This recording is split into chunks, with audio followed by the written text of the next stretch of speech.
ready to work. You know, he definitely came in, and he wasn't like a younger guy. He didn't fall behind in line. He stood in the front of the line and took charge. What do you remember about, was there any kind of, considering how emotional that game was last year in South Bend, the fact he was on the other side, he said after the game the other day, DeAndre had a couple people like ribbed him for fun. I mean, has he caught a little bit of grief from that outcome last year? Yeah, he's got a little bit of grief. You know, we talked about the game and how everything went, and he just said, like, talked about a couple plays here and there. They thought they had us, but, you know, he's a good guy. What are the keys when you go into a tough environment as the road team? I just play to your standard, you know, keep your mindset, keep yourself in the game. There's going to be ups and downs. It's all about how you respond to adversity, and don't make any dumb penalties. Did you have an idea, you know, first or second week of preseason practice that Tyson Campbell might be a guy that could get put in the starting lineup from day one here, and you know, how do you think he did? He did a good job. You know, I had no idea. You know, it's all competition. We're still competing right now as you speak, and so I didn't know he was going to be a starter, but I'm really proud of him right now, what he's done. What's he done, do you think, to earn that spot? He's just taking his job very serious. You know, you don't see that from a young guy. He's very mature in the head as far as mental and the way he, you know, takes charge and takes ownership of his plays. What do you expect the challenge to be of this offense that you're facing with Jake Bentley and Deebo Samuel? And might just be a whole lot different than Austin Peay.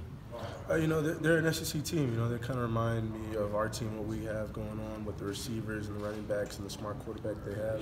You know, it's going to be a good game. You know, we can't, you know, make any mistakes back in the secondary. From a competitive standpoint, getting the challenge in week 2, you guys at Notre Dame last year, and obviously going on the road again in week 2 this year. What do you like about that, getting that test kind of right away? You know, it's always good, you know, whoever we play against, you know, second week, you know, it's always good to play against a competitive team. And we just got to play to a standard, and, you know, it's just what happens when you, at Georgia, you always play someone good second week. Do you think of SEC East implications with this, or you just focus on week to week? Just week to week, man.